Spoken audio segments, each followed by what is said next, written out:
நம்ம முன்னோர்கள் எதையும் கண்மூடித்தனமாக சொல்லிவிட்டு செல்லவில்லை. வாழ்க்கைக்கு, உயர்வுக்கு, எதிர்கால நலனுக்காகத்தான் ஒவ்வொரு விஷயங்களையும் சொல்லி சென்றிருக்கிறார்கள். வீட்டில் பணம் குறைய காரணம் என்ன, பொருளாதாரம் குறைய காரணம் என்ன அப்படிங்கிற ஒரு சில விஷயங்களை பார்ப்போம். வீடுகளில் ஒட்டடை இருக்கக்கூடாது, ரொம்ப முக்கியம். அடுத்தது, குழாய்களில் தண்ணீர் சொட்டிக்கொண்டே இருக்கக்கூடாது. அதாவது கிழிந்த உடைகளும், உடைந்த பாழான பொருட்களும், பழைய செருப்புகளும் வீட்டில் இருக்கக்கூடாது. இவை இருந்தால் பணம் சேராது. அதிகமான நேரம் வீட்டில் தூங்கக்கூடாது. இதுதான் நிறைய வீட்டில் நடக்குது. மூதேவி குடியிருப்பால். பூஜை அறைகள் சுத்தமில்லாமல் இருக்கக்கூடாது, எப்போதுமே சுத்தமாக இருக்கணும். கழுவாத பாத்திரங்கள் மணிக்கணக்கில் சிங்கில் போட்டு வச்சிருக்கக்கூடாது, வெளியிலையோ சிங்கிலையோ போட்டு வைத்திருக்கக்கூடாது, அது தரித்திரத்தை உருவாக்கும். சுவர்களில் ஈரம் கசியக்கூடாது, உடனடியாக அதை பார்த்து சரி செஞ்சிடணும்.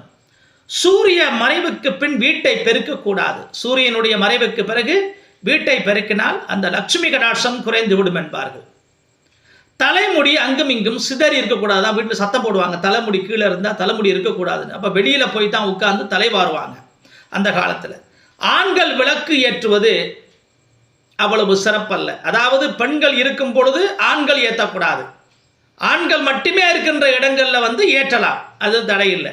ஆனால் பெண்கள் மங்களகரமானவர்கள், குடும்ப தலைவிகள், குத்து விளக்குன்னு சொல்கிறோம் இல்லையா, அதுக்கு அர்த்தம் அதுதான். அரிசி, உப்பு, மஞ்சள் இவைகளை பயன்படுத்தும் போது கொஞ்சம் மிச்சம் வைக்கணும், மொத்தமாக துடைத்து பயன்படுத்தக்கூடாது. அதே நேரத்தில் குழந்தைகளை திட்டிக் கொண்டே இருக்கக்கூடாது. எப்போ பார்த்தாலும் குழந்தைகளை திட்டிகிட்டு இருக்கிறது, அதே மாதிரி எப்போ பார்த்தாலும் குழந்தைங்க அழுதுகிட்டே இருக்கிறது, இதுவும் பணவரவையும் பொருளாதார மேன்மையையும் தடுத்து விடும். பெண்கள் அழுது கொண்டே இருக்கக்கூடாது. எப்போ பார்த்தாலும் அழுது அழுது அழுது அழுது காரியங்களை சாதிப்பது, இந்த நிலை அபத்தமானது, மிக மிக மோசமானது, அமங்கலமானது. அது வருமானத்தை இழக்கச் செய்யும், லட்சுமியை வீட்டை விட்டு வெளியேற்றிவிடும். இந்த அமங்கல சொற்களை பேசக்கூடாது. சில பெண்கள் கண்ணா பின்னான்னு அமங்கல சொற்களை பேசுவாங்க. அந்த சொற்களினுடைய பிரயோகம் துன்பத்தை கொடுக்கும், லட்சுமி கடாட்சத்தை போக்கிவிடும்.